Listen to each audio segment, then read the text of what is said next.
All right, in this video we want to take a look at elementary matrices and what happens when we multiply by them.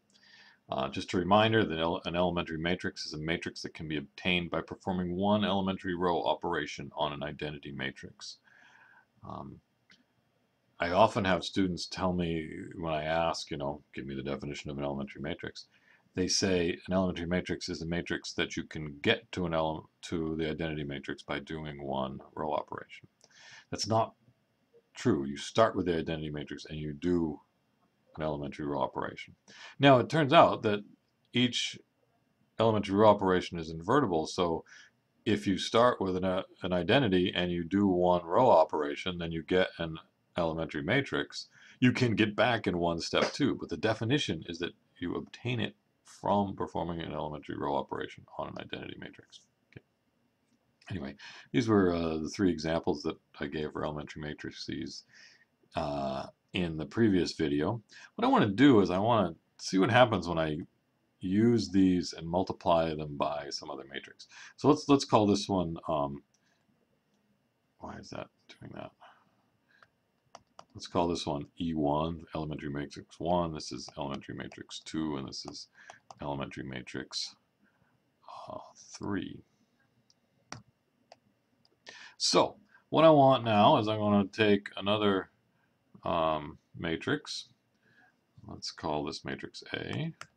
And let's just make it, it doesn't even have to be square, so let's make it something like this. Let's just do 1, 2, 3, 4, 5, 6. All right.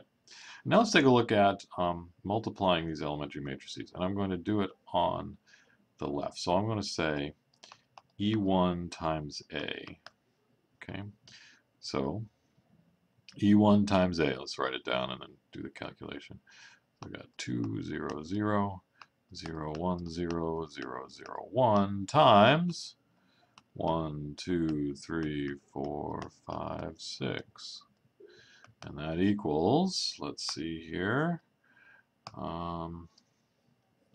So I'm going like that. So 2 plus 0 plus 0. 0 plus 3 plus 0. And 0 plus 0 plus 5. Okay. And now I've got 4 plus 0 plus 0. And I've got 0 plus 4 plus 0. And 0 plus 0 plus 6. Oh.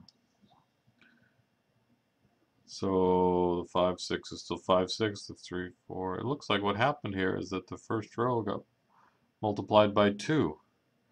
Curious, because this elementary matrix started with an identity matrix and we got its first row multiplied by 2.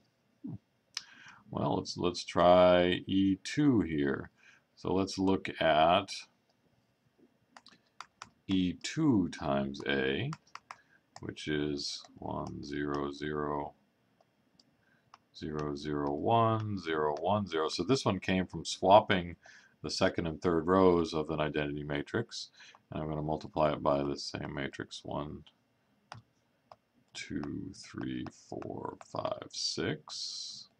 And what do I get? Let's see here. Going across the row down the column. So 1, 0, 0. So that's a 1. 0, 0, 5. 0, 3, 0. And then 2 plus 0 plus 0. 0 plus 0 plus 6. And 0 plus 4 plus 6, 4. So what happened here? It looks like the first row is the same, and what happened? The second and third rows were swapped, and this matrix was obtained from an identity matrix by swapping the second and third rows, and multiplying it seemed to do the same thing. Let's try the last one here. How about E3 times A? So E3 times A looks like, that's why it's not letting me go. I gotta zoom up a little bit. What was E3? 1, 0, 5, 0, 1, 1, no, 0, 1, 0. Can I get, where's my, 0, 0, 1 times 1, 2, 3, 4, 5, 6. 6. Here we go. Let's see, working my way across the row and down the column. So 1 plus 0 plus 25. 1 plus 1 plus 0 plus 25 is 26.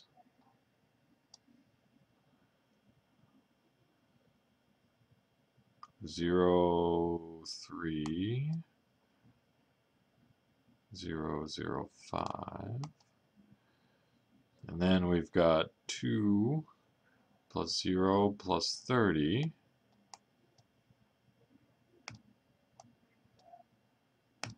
Come on now.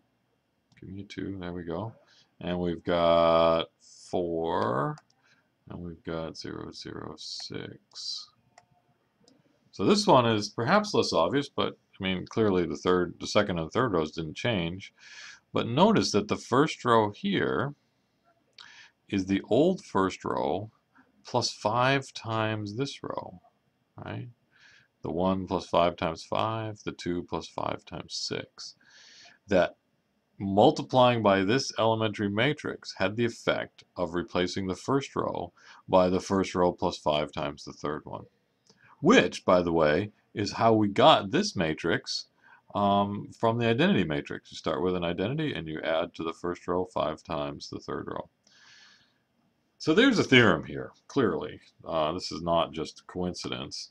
And the theorem states that multiplying by an elementary row matrix on the left has the effect of performing the same row operation as was performed on it. Let's see if I can word this better.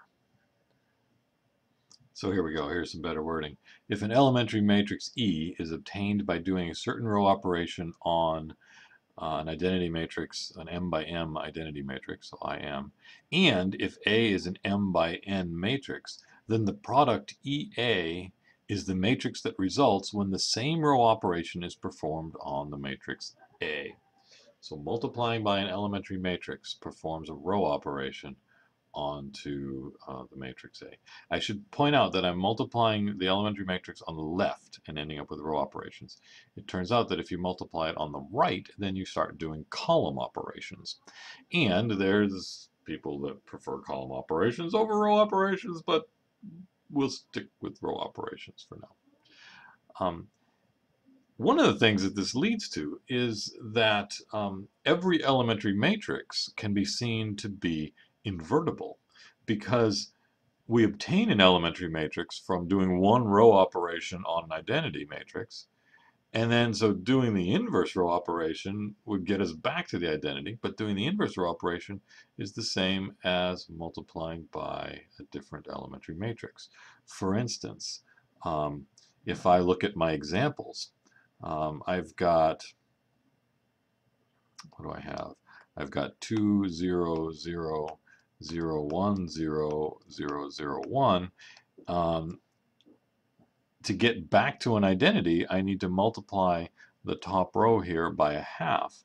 Well, if I take an elementary matrix that would do that, that would be a half, 0, come on now, 0, 0, 0, 1, 0, 0, 0, 1, and this should get me back to the identity matrix, and it's not too hard to see that it does. I've got 1, 0, 0, I've got 0, 0, 0, 0, 0, 0, 0, 0, 0, 0, 1, 0, 0, 0, 0, and so on, 0, 0, 0, 0, 0, 0, 0, 0, 1. And sure enough. And you can try the multiplication on the other side. It works as well. That one's not really too exciting, but let's take a look at the one where we actually do the row swap. So that one, not the row swap, but the adding a multiple of one row to the other. I had this matrix here, 0, 1, 5, 0, 1, 0, 0, 0, 1. So there's an elementary matrix. The inverse operation, that is the operation I need to get back to the identity matrix, would be to add a -5 times the third row to the first row. So that elementary matrix looks like this. 1, 0, -5, 0, 1, 0, 0, 0, 1. Right? So this is starting with an identity matrix. You multiply the third row by -5 and add it to the first row. And that should be the inverse operation, the inverse row operation, and hence the inverse matrix. So let's try it here. 1, 0, 0. So that's a 1 right there. 0, 0, 0, 0, 0, 0. Oops, now I'm on, second column. So 0, 0, 0, 0, 1, 0, good, and 0, 0, 0, finally the last column. So I've got 5 plus 0 plus -5. 5 plus 0 plus -5 is 0. And 0, 0, 0, and 0, 0 plus 1. Yay, and sure enough, that works. Okay. Every elementary matrix is invertible. More so, the inverse of an elementary matrix is also an elementary matrix. Okay. This leads us to a statement about any matrix and when it's invertible. And do I have time on this one? No, I'm going to switch to the next video.